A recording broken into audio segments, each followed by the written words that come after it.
जी। Sir मौजूदा हालात में पाकिस्तान हर सेक्टर में क्राइसिस में जा रहा है। एक सेक्टर है जिसको हम अभी भी जिस पर रिलाई करते हैं, वो है हमारा डिफेंस का सेक्टर, जिसको हम कहते हैं कि वो कभी क्राइसिस में नहीं गया।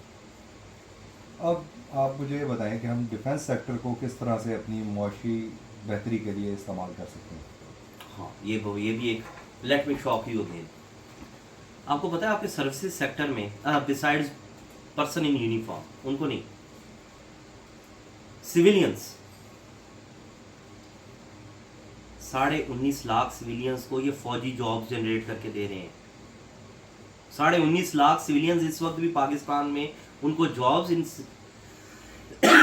फौजियों ने दी हुई। क्यों? Because they know how to run an organisation, जिसकी सबसे बड़ी मिसाल आपकी इनकी कारपोरेट इंडस्ट्रीज हैं। अब अगर ख्याल है उनको फौजी चला रहे हैं, मे भी ऊपर एक आधा कोई रिटायर्ड फौजी बैठा हो, बाकी सारे आपके सिविलियंस काम कर रहे हैं, उनके घर चल रहे हैं। ये हो गई एक साइड। ये क्योंकि बड़ा मुद्दा उठाते हैं ना कि ये कौन सी फौज है जो बिजनेस भी करती है, और भाई क्योंकि बिजनेस आपकी अनस्टेबल पॉलिटिकल रिजीम्स की वजह से आपका बिजनेस सेक्टर अभी बहुत पीछे है। अभी भी 50 से 60% पाकिस्तान का बिजनेस हुआ है जो खाता किताबों पे चलता है, जो रजिस्टर्ड ही नहीं है कहीं। तो ऐसे माहौल में वो अगर कोई ऑर्गेनाइजेशन आपको बना के दे रहे होते हैं तो उसको एज अ रोल मॉडल लें और उसकी बेस पे उस तरह की बनाने की कोशिश करें, ना कि उनको तनकीद का निशाना बनाएं। दूसरी चीज़, डिफेंस प्रोडक्शन। देखिए, R&D, रिसर्च एंड डेवलपमेंट में हम चाइना के बाद इस रीजन में दूसरे नंबर पे। We have the only air force in the world जो कि अपना तैयारा खुद बना रही है, and we should give them credit for that. इस वक्त आपको पता है, और हमारे तो देखिए मजबूत दिफा इस तरह भी आपको माशी फायदा देता है। एक छोटी सी मिसाल नहीं, आज से चंद साल पहले फरवरी में भारत ने एक एडवेंचर करने की कोशिश की, मेड इन पाकिस्तान तैयारा उड़ा, उसने उनके 2 तैयारे मार के गिराए। एक बैटल टेस्टेड एरोप्लेन है हमारे पास, फाइटर जेट है। उसके बाद क्या हुआ? अर्जेंटीना का ऑर्डर, नाइजीरिया का ऑर्डर जो कि डिलीवर हो चुका है, आज़रबाईजान का ऑर्डर जो कि डिलीवर हो चुका है, इराक ने अभी दिया आपको 35 JF थंडर का ऑर्डर, और 2 ममालिक और हैं जिसमें एक बर्मा है और एक मलेशिया है, जिनके ऑर्डर्स, जिनके तैयारे इस वक्त बन रहे हैं। सो जहाँ हम करना चाहते हैं हम बहुत अच्छा कर लेते हैं, तो इस कौम को दिल छोड़ने की ज़रूरत नहीं है। यहाँ पे बल्क ऑफ पोटेंशियल है, और ये इंडिया के लोग, मैं इंडिया को बहुत अच्छे तरीके से जानता हूँ, इनसे इंप्रेस होने की ज़रूरत नहीं है। What they are just having, उन्होंने एक लॉलीपॉप वेस्ट को फिट किया हुआ है कि अगर चाइना को काउंटर करना है तो हमें पैम्पर करो। और वेस्ट को अब ऐसा ऐसा समझ आ रही है कि दे कांट स्टैंड चाइना, ये चाइना के सामने एक दिन भी नहीं रुक सकते। हम गलत कौम पे पैसा लगा बैठे हैं, तो इनका वो बबल में से हवा तकरीबन निकल चुकी है। और लद्दाख में कुछ अर्सा पहले उन्होंने निकाली भी थी चाइनीज़ ने, मगर वेस्ट को अब ये चीज़ समझ आ रही है। इसलिए अमेरिका अब आपको एक वो कह रहा है जी कि एक बड़ा फीजेबल इकोनॉमिक प्लान मेरे साथ डिस्कस करें, जिसमें वो कोई $20 अरब की इन्वेस्टमेंट लेके आना चाह रहा है। बट 20 हो, 40 हो, 50 हो, वक्ती तौर पे आपको रिलीफ मिल जाएगा, लॉन्ग टर्म में आप फंस जाएंगे।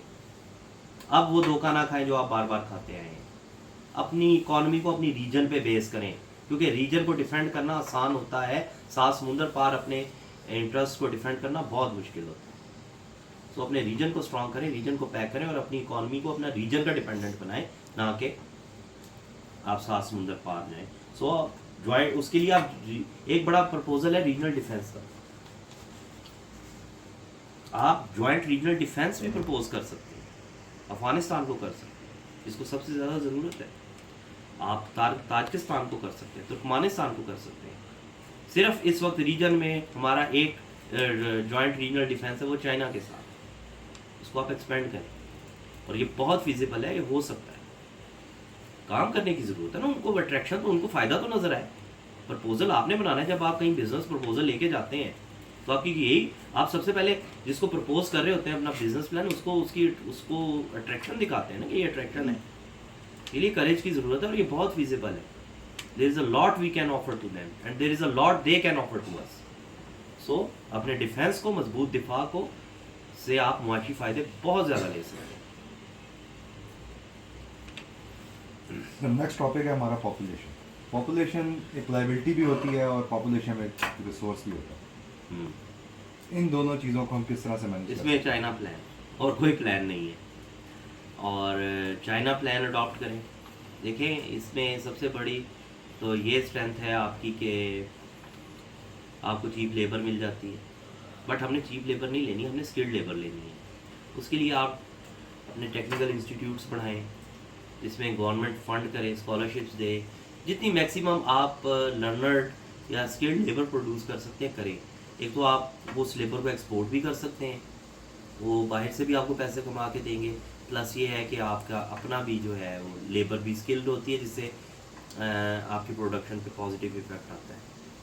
और पॉपुलेशन के लिए ये है कि, और बाकी अवेयरनेस हमारे पूरे पाकिस्तान का प्रॉब्लम नहीं है, सिंध है, पंजाब है, यहाँ के लोग काफ़ी लिटरेट हैं। यस हमारे फ्रंटियर्स में कुछ इशू है, मगर वहाँ पे कुछ मजहबी एंगल भी दिया जाता है, उनका कोई कल्चरल भी है, बट उनको जब आप मेन लूप में लाएंगे, वो आएंगे फिरेंगे आपके इलाकों में, eventually they will get educated and they will tackle this thing. क्योंकि ये फैक्ट है, आपका रिसोर्स बहुत कम हो गया, आपका पॉपुलेशन बहुत बढ़ गया। तो उसमें चाइना मॉडल अडॉप्ट करें, at least give them a job. कोई ना कोई, भले छोटी हो बड़ी हो, हर बंदा कोई ना कोई काम ज़रूर कर रहा हो, उससे बेहतर हो सकता है। और अवेयरनेस, यस, इसका वायदा awareness he. Thank you so much sir.